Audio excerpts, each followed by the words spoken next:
बड़े दुर्भाग्य है। आपने देखा होगा कि गांधी मैदान के मंच पर दोनों चचा और भतीजा ने बिहार वासियों को, बेरोजगार नौजवानों को आश्वस्त किया गया था कि हम बिहार के बेरोजगारों को शिक्षक में बहाल करेंगे, लेकिन बिहार के बेरोजगार धोखा ही धोखा खा गए। बिल्कुल चाहती है। जब भारतीय जनता पार्टी थी तो डोमिसाइल नीति पे ही चर्चा हुई थी। तो Bhajpa one nation one law भी चाहती है और बिल्कुल कर देंगे, नौकरी देंगे।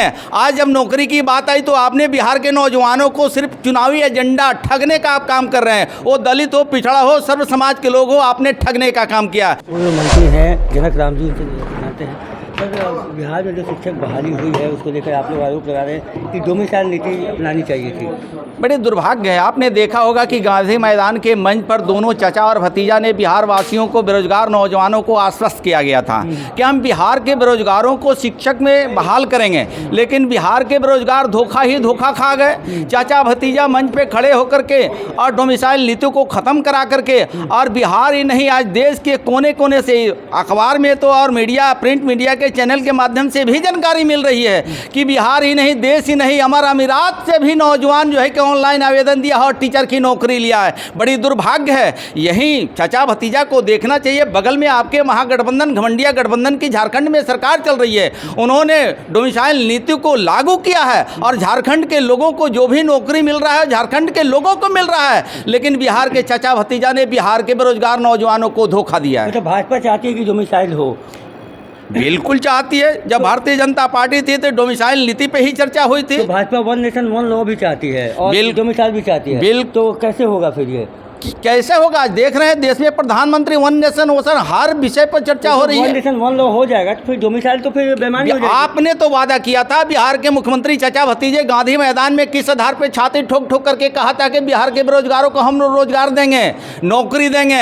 आज जब नौकरी की बात आई तो आपने बिहार के नौजवानों को सिर्फ चुनावी एजेंडा ठगने का आप काम कर रहे हैं। वो दलित हो, पिछड़ा हो, सर्व समाज के लोग हो, आपने ठगने का काम किया। मुझे लगता है कि आने वाले दिनों में इनका भी चाल चरित्र, जिस तरह छत्तीसगढ़ में बघेल सरकार का हो रहा है ना, ईडी ने छापामारी किया है, उसी तरह बिहार सरकार को भी अगर इनकी ईमानदारी है तो सिटिंग जैसे जांच करा ले शिक्षक की, किस तरह बहाली हुई है, कितना लेन देन हुआ है, कितने लेन देन पे एक टीचर की आपने नौकरी दिया है। ये दूध का दूध और पानी का पानी हो जाए। वन लॉ पे थोड़ा कहिएगा सर, इस पे फोकस डालिएगा। मैंने आपने पूछा बिहार सरकार के चचा भतीजा नौकरी के नाम पर किस तरह धोखा दे रहे हैं, मैंने उसको हमने कहा ठीक है sir, one nation one law होना चाहिए और डोमिसाइल भी होना चाहिए। ये राज्य में जब देश के यशस्वी प्रधानमंत्री नरेंद्र मोदी जी सबके सब बिहार के और साथ में अन्य राज्यों के मुख्यमंत्रियों को जब बैठक होती है तो आंख में इनकी शर्म आती है दिल्ली जाने में। क्यों नहीं जाकर के बिहार की बातों को रखने का काम करते हैं? ये तो बिहार डर से नहीं जाते हैं, लाज हाया इनको है। ये किस तरह जाएंगे? भाजपा के नाम पर बार बार मुख्यमंत्री बनने का काम करते हैं, भाजपा के कंधे पर अब सत्ता में सवार होते हैं और भाजपा के जनता और जनप्रतिनिधियों को छुड़ा घोंपने का काम करते हैं। आप बिहार के मुख्यमंत्री चचा भतीजे को आप कलई खुल चुका है। अब बिहार की जनता आपके झांसे में आने वाली नहीं है। बघेल सरकार पे आपने आरोप लगाया, वो आरोप लगा रहे हैं कि ईडी जो छापा मारने आ रही है और सीआरपीएफ की जो टुकड़ी आ रही है उसमें पैसे आ रहे हैं बक्से में भर के, और बीजेपी सरकार है। जाँच कराना चाहिए। छत्तीसगढ़ में तो उनकी सरकार है तो छत्तीसगढ़ में जांच कराना चाहिए। आप इसी तरह राहुल जी को आपने देखा होगा, जिस तरह संसद भवन में उनके ऊपर कार्रवाई हुई और कार्रवाई के एवज में उन्होंने कोर्ट का सहारा लिया, कोर्ट से उनको कहीं ना कहीं न्याय मिला। तो एक तरफ कोर्ट की तरफ न्याय आपको लेना है तो जाना चाहिए ना। अगर भारतीय जनता पार्टी 9 साल 10 साल के शासनकाल में कोई ऐसा मंत्री भ्रष्टाचार में नहीं फंसा, लेकिन आपने 15 साल शासनकाल कांग्रेस के कोई ऐसा मंत्री नहीं है कि ज़मीन से आसमान में आप घपले घोटाले न किए हों।